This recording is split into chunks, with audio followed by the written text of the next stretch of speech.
Here we have a question in which we have to pick the part that is grammatically incorrect. A lot of research has been conducted on the field of human resources for understanding what creates work culture in an organization.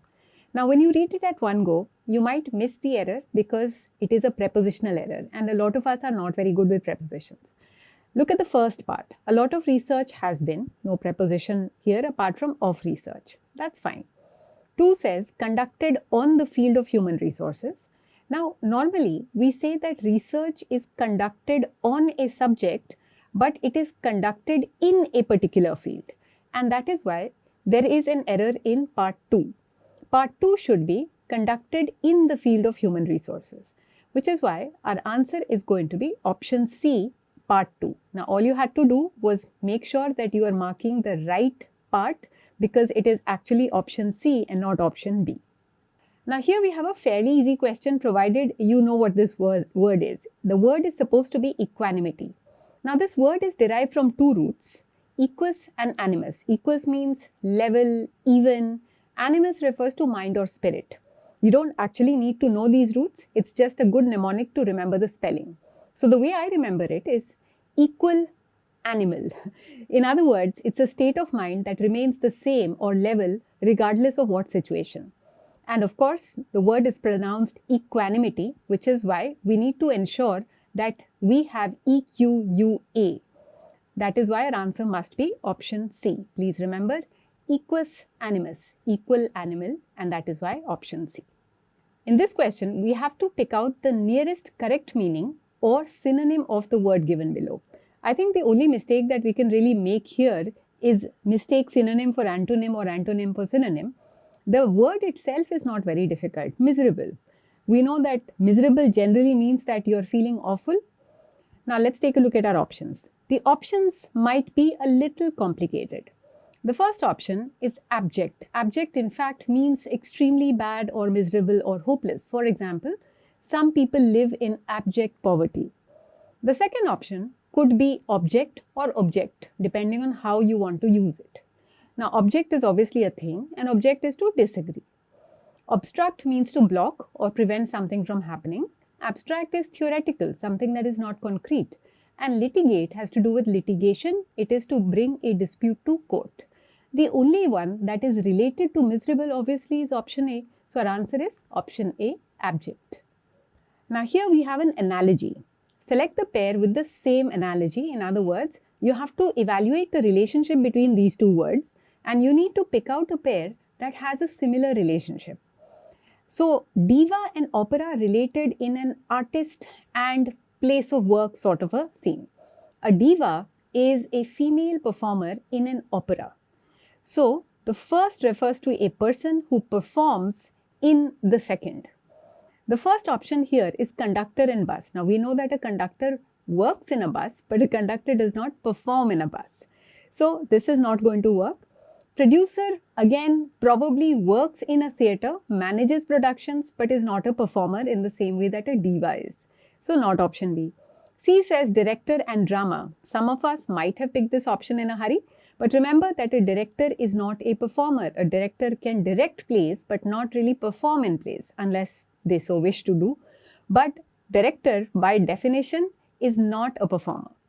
A patient receives treatment in a hospital, but they don't really perform in a hospital. Now let's take a look at the last one. Option E says thespian and play. Now thespian is an actor and an actor does perform in a play. So obviously our answer will have to be option E, thespian and play.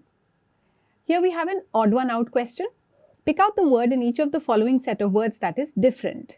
Now, some of these words might be familiar to you if you are fond of cooking or at least are familiar with cooking in India. Poppy, mustard, sesame, linseed and castor. Now, a lot of these words are associated with oils. There is only one of them that at least in India is not necessarily consumed in oil form but in seed form. So, what is the answer? It has to be poppy. Linseed, also known as flaxseed, can be converted to oil. Sesame, castor and mustard can also be converted to oil. Now here you might raise the objection that, you know what, castor oil is not really something that we consume. That's true, but at the same time, castor oil is something that we are familiar with and may have been given to you as a child in case you had stomach trouble. However, poppy in India is usually known as khaskhas, poppy seeds, and therefore you're not really allowed to take it to some other countries because it's not really used in cooking there. But in India, it is usually used in seed form, and that is why our answer must be option B, poppy. Now here we have to pick out the nearest correct meaning or synonym of the given word. The given word is very simple, it's advice. Advice is a suggestion. The first word here is practice. See, practice is a fairly easy word. It means to repeat an action in order to get better at something, right? So probably not practice because it's not a suggestion. Council with an I is usually some sort of an advisory group or an administrative group. So for example, we could have a town council or a municipal council. It's usually a formal sort of a body that is in charge of performing certain actions. Now, a council might give advice, but it is not equal to advice. So not option B. The third option, however, counsel, we should be able to associate with counseling. When you counsel someone, you are giving them advice, and therefore probably our answer. D has proposal, which is a suggestion, and frustrate is either to annoy someone or to prevent something from succeeding. So the only one that comes close obviously is option C, counsel. Now here we have to pick out the antonym of implicate. When you implicate someone, you're involving them in some sort of wrongdoing. Now wrongdoing usually in the sense of a criminal action. The first word here, adore, means to love, but it has nothing to do with crime, at least most of the time it shouldn't.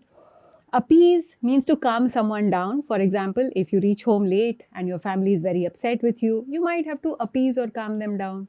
Then you have exonerate. Exonerate, in fact, means to clear someone from blame or wrongdoing. It is to say that someone is not guilty.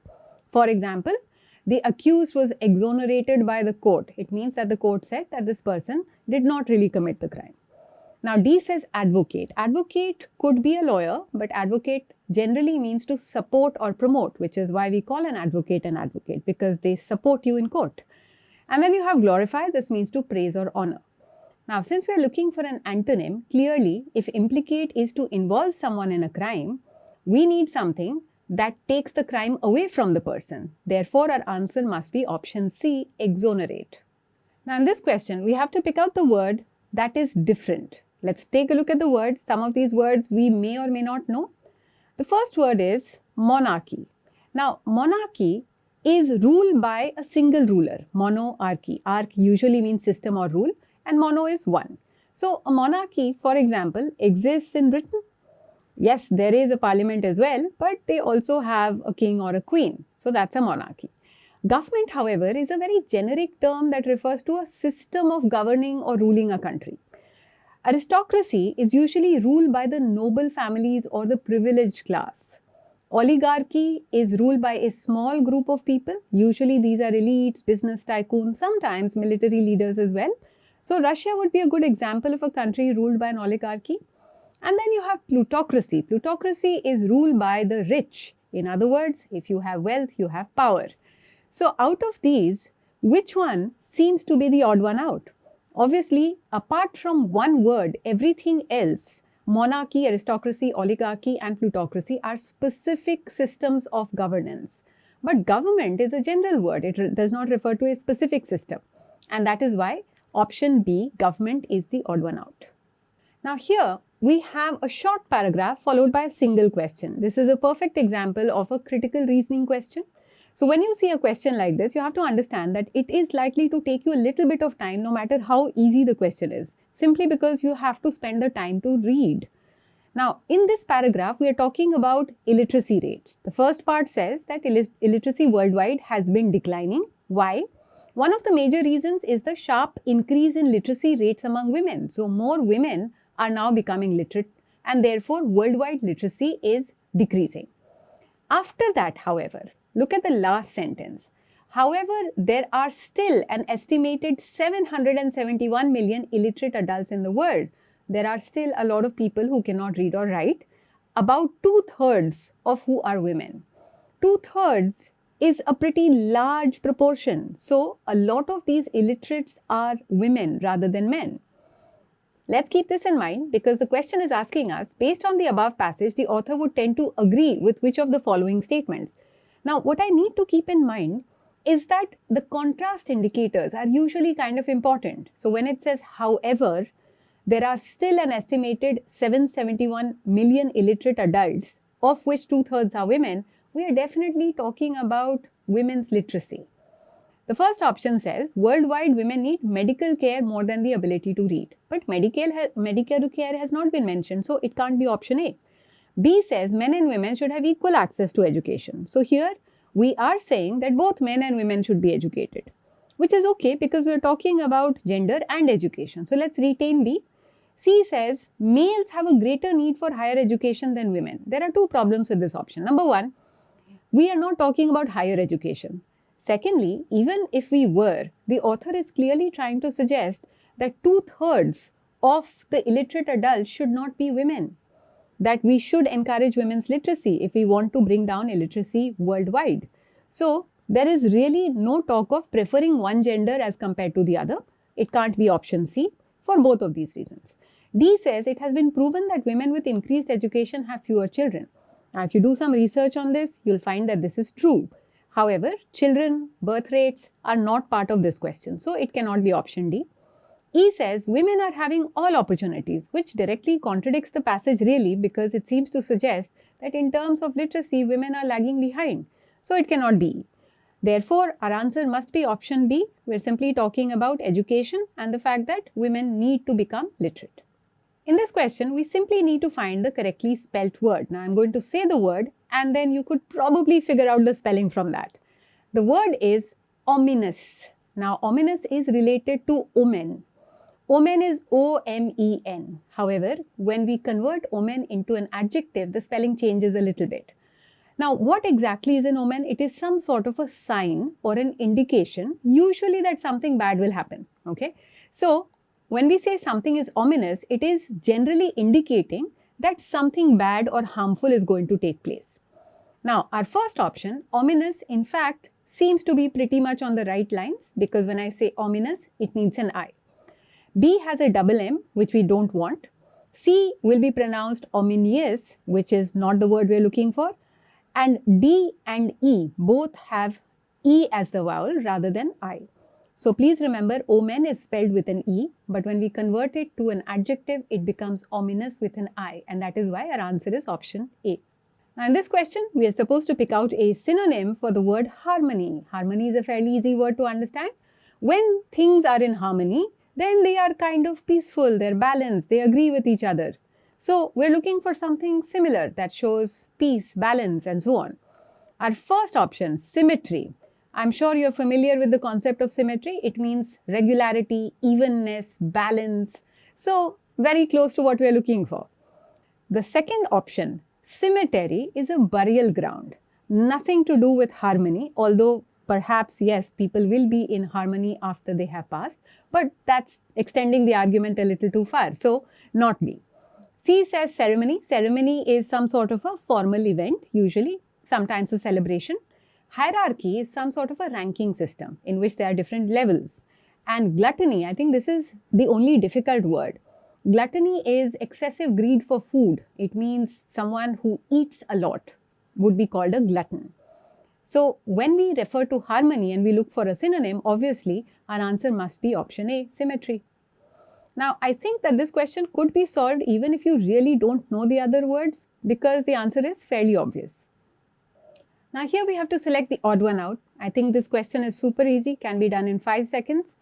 The words are Mercury, Venus, Earth, Sun, Jupiter. Now of course we know that apart from one of them, everything else is a planet. The Sun is a star. So our answer must be option D, Sun. And that's all there is to it. Now here we have an odd one out question. We're saying pick out the word in each of the following set of words that is different. Wheat, barley, millet, gram and rice. Now, unless you are familiar with these words, most of them, you may or may not be able to get this one. So what we have to understand is that all of these are things we eat, but all of these are not similar things that we eat. So the deal that you need to really get here is that some of these are what we call cereal crops. What are cereal crops? They are seeds of grasses. Now let's keep that in mind. What grows as a grass? Wheat, barley, millet and rice. So if you have seen these crops, you'll see that they resemble grasses. However, one of them, gram. Gram is not a cereal, it is actually a pulse, otherwise known as dal. So what is the difference between a cereal and a pulse? Pulses are normally what we call leguminous plants. The seeds grow in pods. So for example, beans are part of leguminous plants. So remember, wheat, barley, millet, rice, cereal crops, they are seeds of grasses, but gram, including chickpeas, lentils, dals of all sorts, these are called legumes or pulses, and that is why the odd one out will have to be option A, gram. Now here we have a grammar question. Which of the phrases given below the sentence should replace the word phrase underlined in the sentence to make it grammatically correct? Now, even if you can't really see the underlined phrase, the options will tell you what you need to do. In order to look taller, we should use pencil's heels instead block heels. Now, there are two mistakes that I can see here. First of all, it should be pencil heels, not pencil's heels. Second, instead is normally followed by a preposition, right? So, let's take a look at our options. The first option says in spite of. Now, in spite of is generally used to indicate some sort of a contrast or some sort of a contradiction. But all that we're really trying to say is, in place of block heels, use pencil heels if you want to look taller. So, we're trying to replace one thing with another. We're not trying to really show some sort of a contradiction. So, A will not work. Let's eliminate that. Instead of is in fact correct because instead is always followed by of. So if you don't do that, that's definitely wrong. C says despite of. Now please note that despite is never supposed to be followed by of. So in any case, C cannot be the answer. D, despite is equal to in spite of. But we don't really want to show any sort of contradiction, so it cannot be D either. And since we have found multiple errors, not just one, we cannot choose option A. So our answer will have to be option B instead of. Now in this question, we are asked to pick the antonym of the word vacillating. We may or may not know what vacillating means, but it kind of means to go back and forth. So I always try to remember this word as a pendulum. It basically means you're indecisive, you're unsure, you're wavering. You sometimes say, maybe I should do it. Sometimes you say, oh, I don't think I want to do it. So that is to vacillate. Now, which of these is related to decision making? Remember, we're trying to pick an antonym.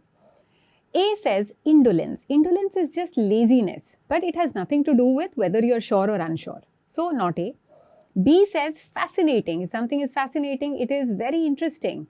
But again, nothing to do with being sure or certain. So, C, fanaticism. You see, fanaticism is sometimes misunderstood, but fanatics are usually people who are super enthusiastic about something. So, sometimes we also call them obsessed. You could be a football fanatic, you could be a religious fanatic, you could be a fanatic about anything under the sun, really. So, it is just extreme enthusiasm and therefore sometimes it could be bad. But it doesn't have anything to do with certainty or uncertainty. Resolute. Resolute should be related to resolution. For example, we make New Year resolutions or we are determined that we will do certain things in the new year. So resolute in fact means to be very decisive and firm. And E, present. Present could mean a gift or it could relate to the current time.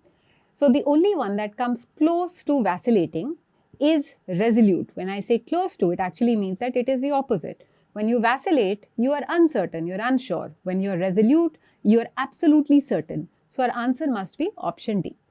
Now here we have to pick out the antonym of the word reckless. Reckless is a fairly common word. It means to be careless. For example, some people are reckless drivers and therefore they tend to scrape or dent their car very often. Remember, we are looking for an antonym, so we would want something that kind of means careful. Let's look at A. Celebrated. If someone is celebrated, it means they are very famous or well known. For example, someone might be a celebrated actor. Modest generally means that you are not boasting or that you're very humble and decent. Awkward generally means clumsy. And cautious means careful. Perfect means flawless. So this cannot be our answer really. So our answer therefore will have to be option D. Cautious or careful is the opposite of reckless. Very easy. In this question, we have to identify the meaning of the underlined idiom. Now remember that idioms are expressions that have probably a hidden meaning that you're supposed to know if you're a native speaker, which means that you don't take these expressions at face value. You can't take them literally. There's a figurative meaning. I am scared to go back with him as he is a road hog. Now, even if you don't know this idiom, there are enough clues in the sentence to figure this out. First of all, we're definitely saying something negative about this person. Secondly, this negativity has to do with being on the road. So now let's take a look at our options. I'm scared to go back with him as he is a thief. Yes, thief is negative, but doesn't have to do anything with the road. So probably not A. B says strict teacher. Strict teacher is not a bad thing. So probably not this. Reckless driver. Probably this one, because if you're a reckless driver, then people will be scared to go with you. And this has to do with the road. Now, D, drunk. It kind of makes sense. I'm scared to go back with him as he is a drunk. That's true. But being drunk does not necessarily involve being on the road. And that is how I know it is not D. I'm scared to go back with him as he is a dangerous. Look at option E. You can never say a dangerous in any case. But otherwise also, danger does not necessarily relate to the road. And that is why our answer must be option C, reckless driver. You can be a driver only when you are on the road. And if you are reckless or careless, then of course people will be scared to go with you. Here we have an analogy question. In such questions, please make sure that you're very clear about how the two given words are related. So for example, here, I would probably try to connect these two words in a sentence. So I would say that we thrust a spear forward, right? So it's basically an action and then an object. So please remember that we are not supposed to really change this order. Whatever option we pick needs to have a very similar relationship in which the first word is an action and the second is the object performing that action. Okay. Now, A says bow and arrow. Bow and arrow obviously are related, but can we say that we bow an arrow? We can't, because bow is not an action of the arrow. So A is not our answer.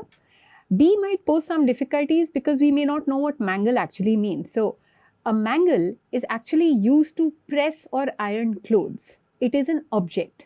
So again, the first word here is not an action. And that is why B cannot be our answer. C, a scabbard holds a sword. A scabbard is again an object. It's not really an action. So can't be C. D says fence. Now here you need to pause and think. Does fence have only one meaning? No. There is actually a sport called fencing. So fence is also an action. Now in fencing, you can use an épée. Épée is a pointed sort of a sword that is used in fencing. So we can say that we can fence with an épée or a sword. This therefore is the same action object sort of a relationship that we have in the original one. Hot and cold, we know that these words are antonyms, but we are not really talking about actions here. So our answer will have to be option D, fence and épée. Now here we have an analogy question, gravity and pull. I think the relationship between these two words is very, very clear. Gravity exerts a pull. In other words, the first is the cause, the second is the effect. So we need to look for a cause and effect sort of a relationship amongst our answer options. Magnetism causes attraction. So here we can see clear cause and effect. B, iron is a type of metal, but it's not cause of metal. So can't be B. North Pole can indicate a general direction, but it is not the cause of direction. So not C. Dust is found in a desert but is not the cause of a desert. And shard is nothing but a broken piece of pottery. So it's part of pottery or a broken part of pottery, but not the cause of it. So our answer will have to be option A. Now let's take a look at this question. Here I have a bit of an issue with the official answer and I will explain why. We have to select the pair with the same analogy, wan and color. Now when we say that someone looks wan, yes, we are describing someone's complexion, but the word itself means lacking in color. So this is what I would think is a have not link. In other words, A lacks B. So the first word describes what is lacking. All right. Now, keeping this in mind, let's apply the same logical relationship to all our answer option where A lacks B. So a person who looks wan lacks color, right? A, insipid and flavor. Food that is insipid lacks in flavor. So this is a very clear example of A lacking in B. Now, I would think that this is the answer, of course, but let's move on to the other options. Enigmatic and puzzle. See, enigma is a puzzle. So enigmatic describes someone mysterious or puzzling or something mysterious or puzzling. So these are similar in meaning. They are definitely not opposites. Pallid describes complexion. Now the word pallid actually is a synonym for wan, right? And when we say that someone has a pallid complexion, they look pale. In other words, they look wan, they lack color. But the logical relationship is not exactly the same. We cannot say that pallid means lacking in complexion. And that is why the official answer is a bit problematic. But let's check the remaining options as well. Corpulent and weight. See, corpulent means fat, and someone who is fat will probably also have weight. So here we cannot say that a corpulent person lacks fat, definitely. Blade is a part of grass, so we say a blade of grass, but blade cannot be lacking in grass. Now the official answer here obviously is option C, but as I said, pallid does not lack a complexion. A pallid person will lack color because they are pale. So according to me, the answer should actually be option A. Insipid means lacking in flavor. Nevertheless, the official answer is what it is, which is option C. Now here we're supposed to pick out the antonym of the word given below. The word is very simple, abandon. Just keep in mind we have to pick the opposite of this word. So when you abandon something, you leave it, you give it up completely, right? The first word here, quit, has the same meaning. It's actually a synonym for abandon, so can't be this. Roost actually means to settle or stay in place. So for example, birds tend to roost when they set up a nest in a tree. So this could possibly be an antonym, because forfeit, the next option, again means to give up. Forsake also means to give up. Wily is an unrelated word, it just means clever or cunning. So our answer will have to be option B, which is roost. Now here again we're supposed to pick out the antonym of the word offend. Offend obviously means to insult someone, right? So I would think that the opposite would be to make someone happy, or maybe to do something nice for someone. Let's take a look at our options. The first word, repent, is actually a negative word. It means to feel sorry for something that you have done. So for example, if you say, I repent my actions, you feel bad about what you have done. But this is definitely not the opposite of offend. Ridicule means to make fun of someone. This is actually very similar to offend, but we're looking for an antonym. Affront, again, means to insult someone. So synonym, more or less, not an antonym. Please. Now, please is a request, but please could also be an action. When you please someone, you're making them happy or you're providing satisfaction. So this might be the opposite of offend, because the last word again is negative. To criticize means to find fault. Therefore, our answer will have to be option D, please. Now here we have to find the correctly spelt word. Of course, you will either know the right spelling or you will not know the right spelling. Honestly, the rules about spelling are so complicated that if you try to memorize them all, it's not really going to help. The word that we are looking for is pronounced aberrant.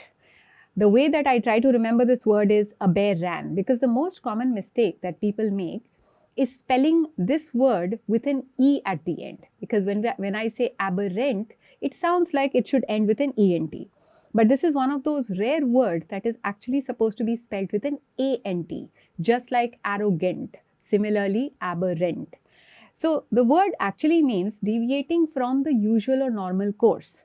And since I have told you that the word ends with A and T, we need to figure out the rest of it. Unfortunately, there could be a double B, there could be a double R, you just need to know what it is. The answer is supposed to be option A. There is double R but no double B. And that's all there is to it. There is really no other way to figure this out. You will either know the answer or not know the answer. Now here we have a grammar question. The sentence is divided into 4 parts. We have to choose a part that is grammatically incorrect. So we're trying to look for an error. One of the major problems with representative democracy is that. Now I would pause here and check for subject-verb agreement. We are talking about one of the problems. So my subject is actually singular. So it is correct to say is that, singular subject, singular verb. Now let's keep reading. So part 1 is fine. Part 2 is fine. Let's look at part 3. The business of government has. When I say the business of government, we are basically saying governing or the activities associated with ruling or governing. That is what business of government means. It doesn't actually refer to PSUs. So the business of government has, and here my subject is business, and therefore it should be singular subject, singular verb, has. The problem lies in option 4 here. Become the privilege of few. Now we need to know the difference between few and a few.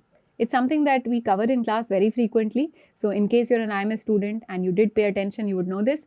So here, when we say has become the privilege of few, few without the article actually means almost no one, barely anyone. But when I say a few, it means some people.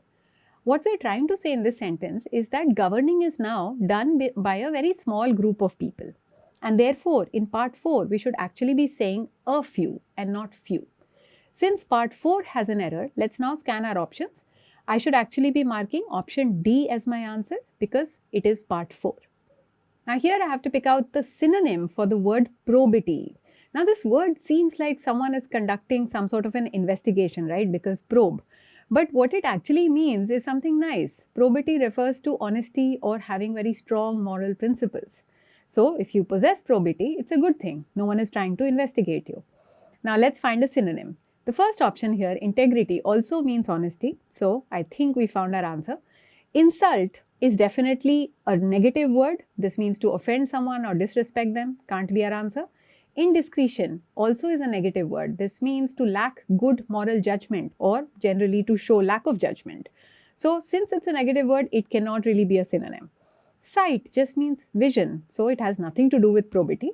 And probability means chance or likelihood. Again, nothing to do with probity. So our answer will have to be option A, integrity.